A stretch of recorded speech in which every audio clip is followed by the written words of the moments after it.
Você era pequeno e você nunca tinha materializado nada, você já acreditava que era possível ou foi espontâneo na sua vida? Interessante isso, porque os fenômenos faziam parte da minha realidade. Para mim, era o meu mundo, era a minha realidade. Como eu não dividia aquilo, mas a minha mãe participava, minha mãe via, e para minha mãe católica, com um sistema de criação um pouco limitado, onde ela vai pedir ajuda, onde ela encontra, tanto no kardecismo, no espiritismo, respostas que hoje em dia você encontra essa resposta vendo um programa como essa reunião, essa confraria aqui. Foi muito mais difícil, mas para mim era a minha realidade.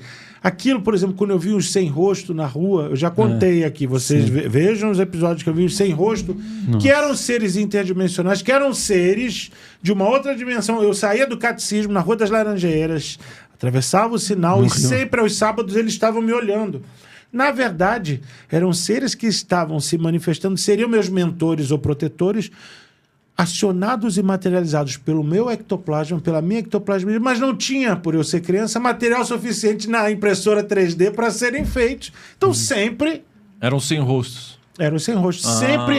E olha que interessante como tudo se liga. Eu saía da aula de catecismo, saía com o quê? Com a espiritualidade ativada, aguçada.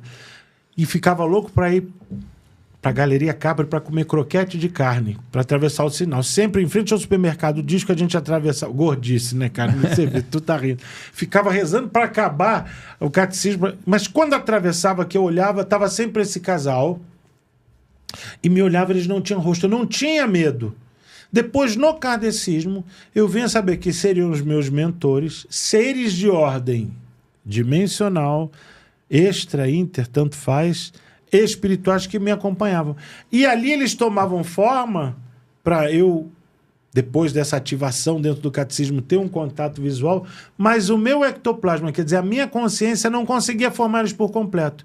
E dentro de um centro espírita, na Rua Lopes Quinta, no Jardim Botânico do Rio de Janeiro, eu tive o último contato com eles, que eles se manifestaram para mim, e foi o grande entender, que eles sempre tiveram comigo. E interessante que essa roupagem que eles têm no físico é o que você, quando vai num centro de Umbanda, vê ou sente num preto velho. Quando você tem um sonho com um xamã, com um caboclo, com ET, enfim. Eles têm roupagens que se manifestam conforme a tua necessidade de visão. O que você quer dizer com roupagens? Roupagem é a apresentação deles. O jeito que a gente enxerga eles. Eu tenho astigmatismo e miopia. Eu também. Mas o teu grau é diferente do meu. Sim. Cada um usa lente conforme a necessidade da visão, conforme a graduação necessária. Na espiritualidade é o mesmo processo. Cada um de nós vai ter mais afinco a um padrão, uma roupagem do que outro. Para uns vai ser Buda, para outros vai ser Krishna, para outros vai ser Cristo, para outros vai ser o Preto Velho, para outros vai ser Oxalá. Cada um de nós tem a necessidade de ver uma roupagem. Para uns vai ser São Francisco de Assis. Entendi. Então isso é conforme a necessidade da nossa visão espiritual, do ver para crer. Quando a gente percebe que tem que crer para ver, todas elas se tornam idênticas. A gente não necessita mais de óculos e lentes tão diferentes. A gente não necessita mais dessa roupagem. Entendi. Aí o contato acontece. Então, mas aí eu já tô... A minha mente já tá apta, eu acredito, a encontrá-los pelo fato de que eu acredito que eles existem já. Mas eu sinto que eu ainda tenho um medo de, tipo, se aparecer ou um ser alienígena, ou um espírito para mim, ou um mentor, como que eu iria lidar com isso? Como diminuir esse medo? Porque muitas vezes pode ser que eles falam, pode ser um ser maligno ou benevolente, não sei. Mas esse medo do desconhecido talvez ainda me trava para eu não conseguir enxergar. Esse gatilho, essa crença limitante, talvez seja a última etapa, o último degrau a você transpassar. Porque o medo é o vazio existencial, o medo é o vazio absoluto. Se você tem... Uma coisa é prudência. Eu não vou, de jeito nenhum, mergulhar no mar profundo ou pular de bungee jump, porque eu sei que vai dar ruim. Isso não é medo, eu tenho prudência. Eu sei a limitação do meu corpo de 130 quilos, com 2 metros de altura, eu sei que vai dar ruim. Isso é prudência, isso é termos a noção do que podemos e não podemos, isso é diariamente.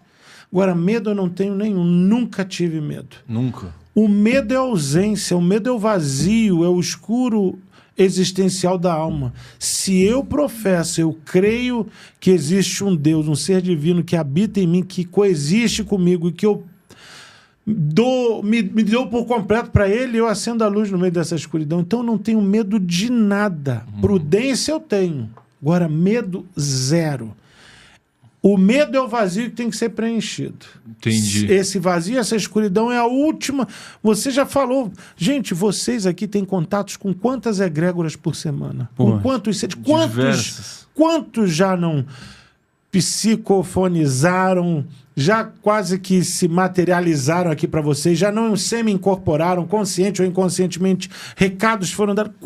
Quantas egrégoras, quantos estelares, extra, multi, interdimensionais já se manifestaram? Então, medo de quê? Se você já teve com gente aqui no físico, incorporando, psicofonalizando, medo. Esse, eu acho que é o último ponto. É o último degrau que eu tenho que superar. É o último degrau de consciência que você tem que ter. E aí perceber que se existe uma sombra que todos nós temos que nos incomode, a gente acende a luz.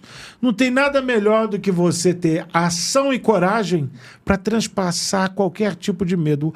Eu tô com medo do quarto escuro. Levanta e apaga a luz. Acabou o medo. Entendi. Acende a luz. Não, apaga. Acende a luz, perdão. Mas levanta e se eu ficar num quarto escuro e enfrentar meu medo? Entende? Também tem esse caminho.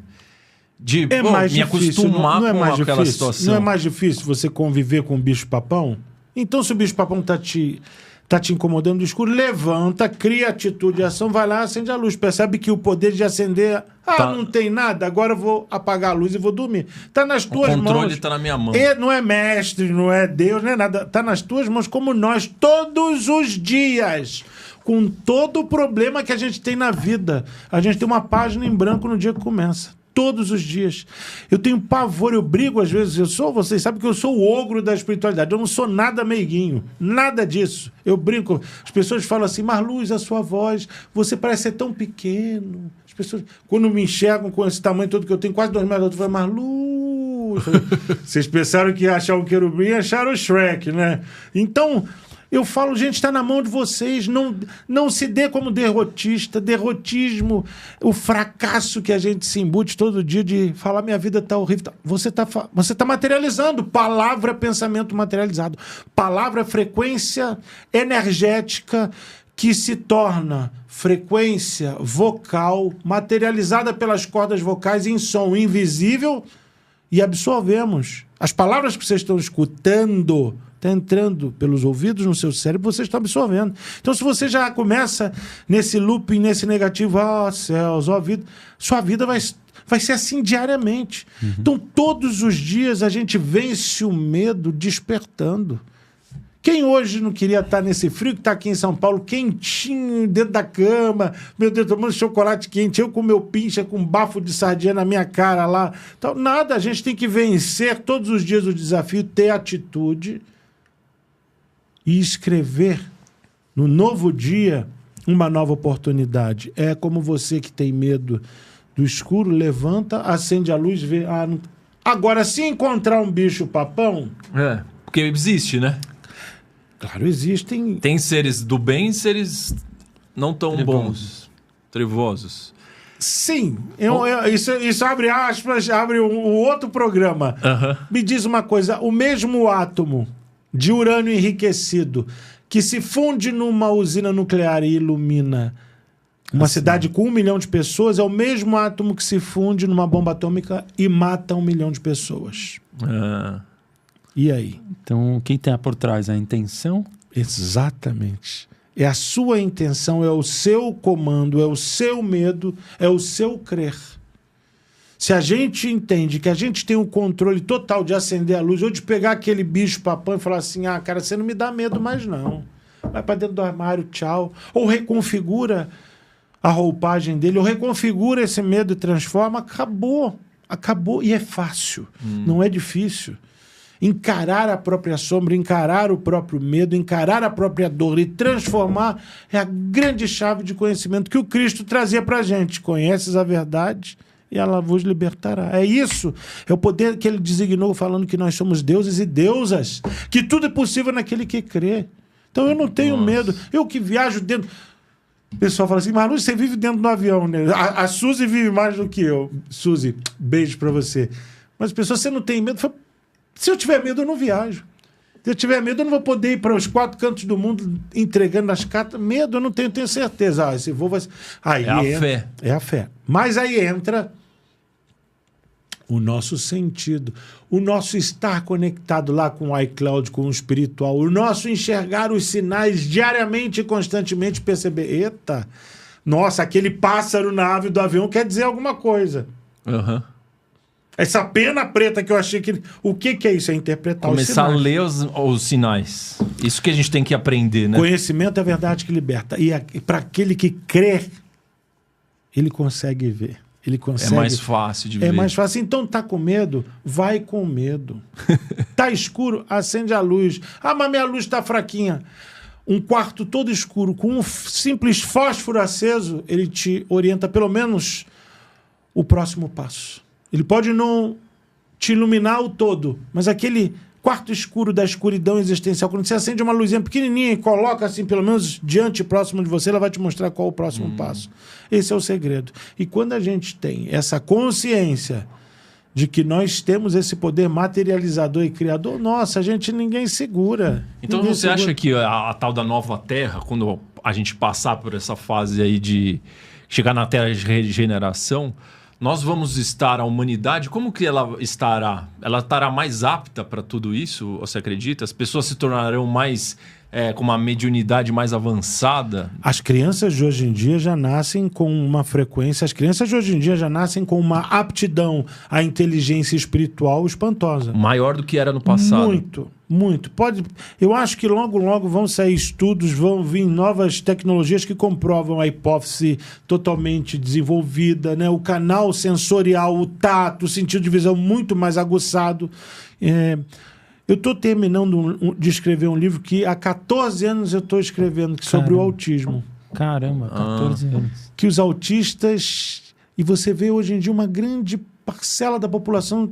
Gente com 70 anos, com 60... Eu sou autista, descobri agora. Os autistas já nascem com um processo de adaptação novo, digamos assim. Porque o autismo, há séculos atrás, há tempos atrás, não tinha essa denominação, designação como autismo. Mas grande parte das crianças hoje em dia são autistas, tem esse nível de observação, essa dificuldade de expressão.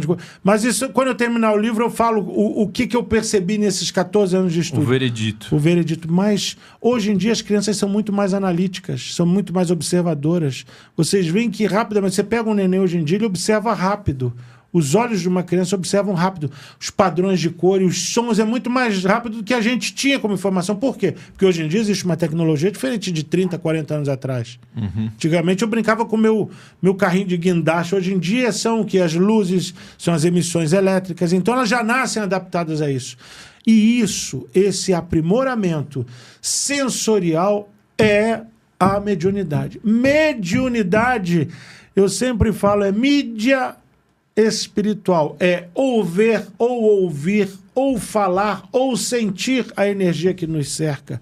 O médium nada mais é do que uma pessoa que tem uma aptidão, uns a enxergar, outros a ouvir, outros a falar, outros a escrever, outros a sentir, outros a mudar o ambiente. Então, mediunidade é isso. E hoje em dia, tenho certeza que 90% dessa nova geração que está vindo já nasce com esse aprimoramento.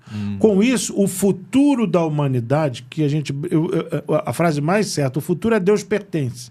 Isso é fato. Mas vai ser de um nível de consciência maior. Sim. Os velhos líderes, uma hora, não existirão mais. A velha política, como entendemos, não vai existir mais.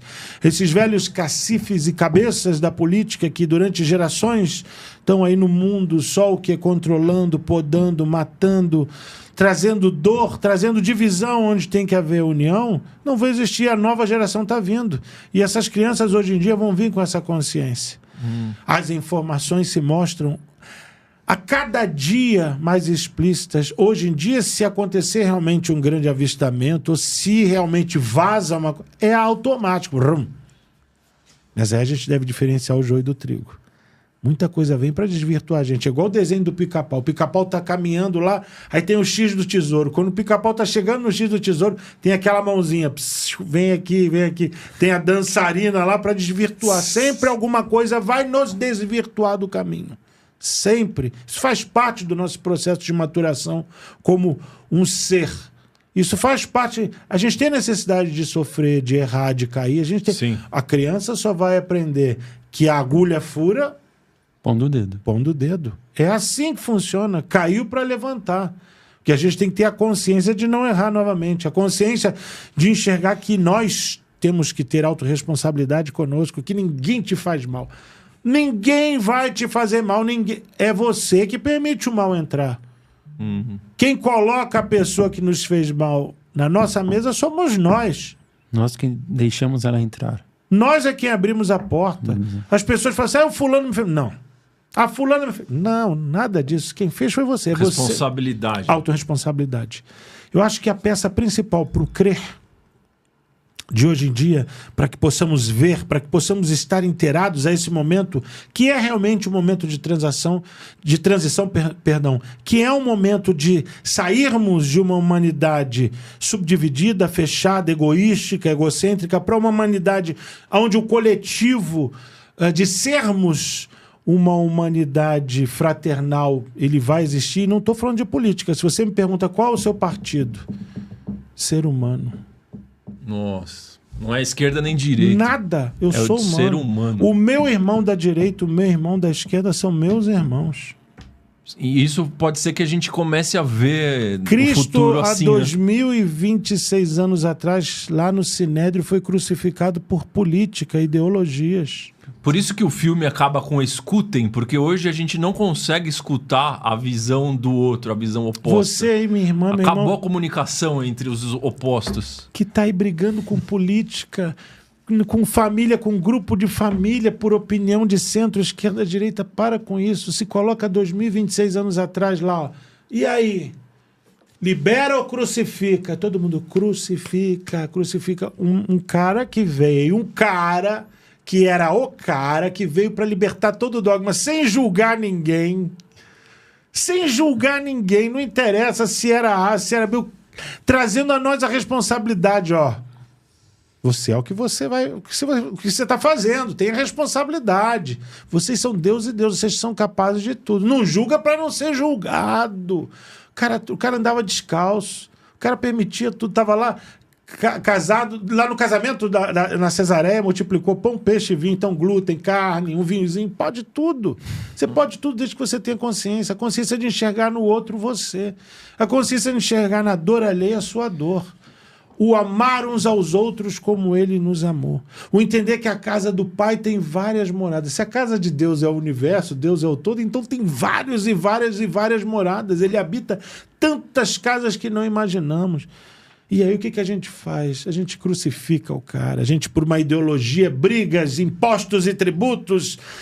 Que coisa. Nossa, então, mas isso que me revolta, Marluz, porque eu acho que se ele voltasse hoje, a mídia ia pegar, e os jornais, as televisões, os políticos, eles iam pegar e iam distorcer tudo que ele falou, iam falar que ele é uma ameaça à democracia, porque ele está desestabilizando a sociedade. E muitos iriam tomar opinião de acordo com a opinião popular que a mídia cria. Olha onde você está o verbo. Iam. Já fazem isso.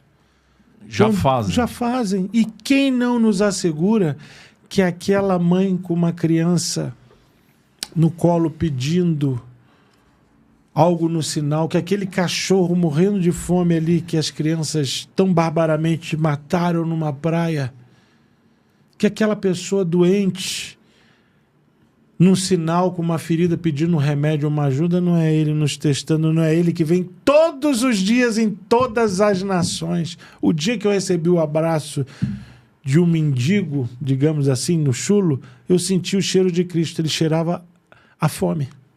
Cristo não cheira flores, ele não cheira perfume, ele cheira a fome, ele cheira a doença, ele cheira o desespero, porque ele está neles, ele representava os excluídos, ele representava tudo aquilo que a gente julga ser acima. Esse é o Cristo e a gente crucifica ele todos os dias. Vocês acham que Jesus vai voltar alado numa grande nuvem? Não, ele volta todo dia. A gente não vê isso. Porque a gente tem que crer num sistema, a gente tem que crer numa divisão racial. Eu morei na Índia, vocês sabem, meu guru, Sai Baba, e o símbolo na Índia, no ashram de Sai Baba, é o Sarvadharma, é a união de todas as religiões. Só existe uma religião, Baba falava, é o amor. Acabou. Só existe uma religião, é o serviço, é o amor. É o que Chico nos ensinou, que todos os grandes... Agora se divide. O que não soma divide, gente. Cristo não era isso. Cristo era o maior libertário da consciência. Ele para mim, é o que eu falo, ele é o meu todo ali. Eu nunca ouvi, mas eu creio nele. E vejo ele no dia a dia. Hoje, quando eu desperto todo dia e vejo minha neta sorrindo quando desperta, eu vejo Cristo ali, eu vejo o amor divino, eu vejo Deus se manifestando. E, infelizmente, vivemos numa sociedade corrompida, vivemos uma humanidade doente, uma humanidade que se mata ainda, que lá não interessa se são os palestinos e os judeus, se são os ucranianos e os russos, não interessa, somos irmãos, viemos do mesmo momento criador e nada se aprende. Eu vejo aqui tanta dor, tanta gente, e eu atendi tantas pessoas, eu parei de falar minha mãe, porque minha mãe é ultra radical de política, sabe, tal, e filhos irmãos que pararam de falar não ninguém pode fazer isso. Não pode, para a opinião política de cada um que diz... Se coloquem há 2026 anos atrás, ele lá ouvindo a gente, o cara que foi para a cruz de braços abertos e não cruzou os braços. Com o mundo primitivo eu tô aqui daquele. com vocês, ó. Eu tô aqui, ó, de braço aberto, para nos abraçar a cada momento, cara. E a gente cruza o braço e se divide. É muito egoísmo. Nossa. Então, não estamos preparados para nave, não estamos preparados para ET, não estamos preparados para nada. A gente não está nem preparado para sermos aqui, ó, seres de carne. A gente não está preparado para ir agora ali. Duvido que um de vocês vá agora ali colocar, para tantos que choraram com aquele cãozinho em orelha, que foi a coisa mais horrível. Mas eu pergunto, em vez de compartilhar o vídeo, você foi colocar ração na rua? Para quantos que estão abandonados? Vocês foram colocar uma vasilhinha d'água para os gatos que estão abandonados na rua? Quando vocês veem um crime terrível, hediondo, quando vocês veem as civilizações todas com fome por causa da guerra, você comprou uma caixa de leite e levou para aquela mãe que tem uma filha ali debaixo da marquise do banco? As pessoas não se não ficam indignadas mais banalizou isso. A dor é dos outros, não é nossa. Eu cada dia mais... E eu tenho projetos Mãos que Cuidam, que é algo meu, que eu trazia isso para fora e eu não trago mais porque é doar com dor. Eu não aceito isso. Eu peço todos os dias, eu brinco com meu filho, eu brinco com a minha nora, eu falo assim, eu não posso nem morrer agora, eu tenho muito para fazer. Eu não quero morrer agora, não. Eu tenho muito para fazer. Eu quero igual o Chico. O Chico até o último dia de vida. O Chico, no último dia de vida, foi ver a sopa das crianças e falou, tá cheirosa, né? E 6 horas depois ele partiu. Eu quero até o último dia servir, dar serventia à minha existência. Eu não quero ser lembrança, eu não quero ser vídeo em arquivo. Eu quero fazer pelo próximo. Isso é ser o Cristo. Perfeito. Essa fraternidade universal. E aí se a gente me diz uma coisa, quantas guerras existem no mundo agora? Dezenas, centenas, não sei. A gente está querendo fazer contato com outras civilizações, com o nosso mundo em guerra. O que eles vão chegar e vão olhar para a gente? Você está louco? Vocês querem... O que a gente pode... aprendam primeiro. Depois chamem a gente. Tem até um vídeo que tá rolando na internet que é uma animação. E aí é um ser humano e um ET. E aí o ET chega e o ser humano fala, pô... Vocês conhecem Jesus? Aí o ET fala assim, pô, ele vai todo ano lá. A gente faz cupcake pra ele, a gente dá cafezinho, eu adoro esse cara. Aí ele fala, e vocês fizeram o quê? Por que ele não aparece mais pra vocês? Ele só veio uma vez faz 2000 anos. Pô, mas o que vocês fizeram pra ele quando ele veio? Aí o cara fica assim, né, não sei o quê, daí, pô, nós o matamos. Aí o ET fala, pelo amor de Deus, pega a nave e vai embora. Tipo, que absurdo que a humanidade chegou. Eu vi um vídeo dessa guerra que está acontecendo lá da Palestina e vi um pai com um pedaço do filho carregando em dor e desespero. Eu passei tão mal, eu chorei tanto. E o que mais me doeu não foi essa cena. Foram os comentários que eu li. Putz. Foi uma coisa tão dolorosa que eu falei, meu Deus... Aí a gente tem que lembrar dele e falar assim, perdoa porque eles não sabem o que estão falando, as merdas que estão falando. Perdoa, pai, perdoa essa humanidade. Comemorando, tendo opção de um lado vitória. O Chico falava, na guerra, ambas as mães choram. Ambos os lados têm órfãos. Não há vencedor. Não há vencedor. E comemorando. Tem que terminar com todos. Raça ruim. O que é isso? E a gente quer ver navezinha. A gente acha que está tudo bem. Não é assim. Eles já estão no meio de nós. Eles coexistem conosco na realidade todos os dias. Os velhos sistemas e dogmas do poder estão caindo. Esse é o grande revelar do afunilamento, da transição que a humanidade está passando. O que vai acontecer é a quebra dos paradigmas e dogmas da política e da sociedade como entendemos. Vai chegar um momento que não tem como se guerrear.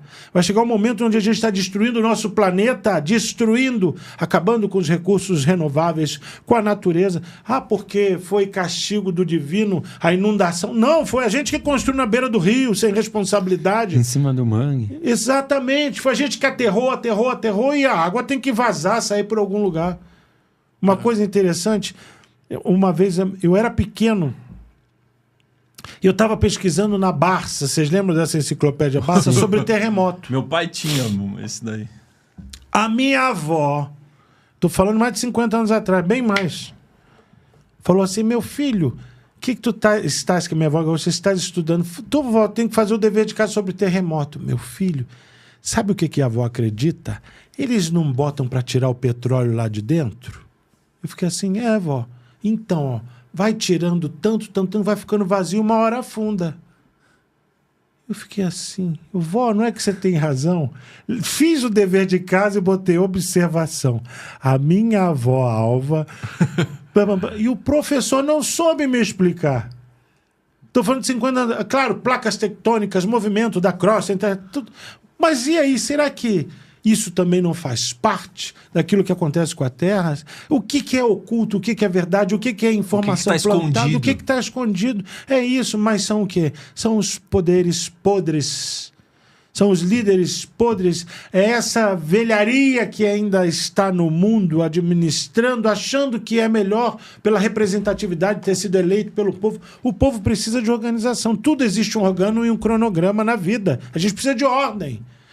Aqui o microfone tem a distância, tem o parafuso, tudo existe uma ordem, tudo tem a métrica da quantidade de areia, de silício, tudo tem uma ordem no universo. Obedecemos nosso corpo, a proporção do corpo, tudo existe uma ordem. Um equilíbrio, né? Um equilíbrio. Tudo precisa não de controle, mas é de ordem. Infelizmente, nós delegamos a líderes a salvação. Nós tiramos a autorresponsabilidade de nós e delegamos ao outro. Então, é muito complexo. Então, a gente não vai ver nave agora, não. A gente vai ter a comprovação de que existem, mas ver, anunciado aos céus, aos quatro cantos, vindo, tá mais para aquele filme Marte Ataca, não é que veio muito bom, fuzilando a gente do que outra coisa. É isso. Enquanto não formos realmente humanos, uma raça única, sem divisões, sem fronteiras, mas com amor como única opção política. Mas eu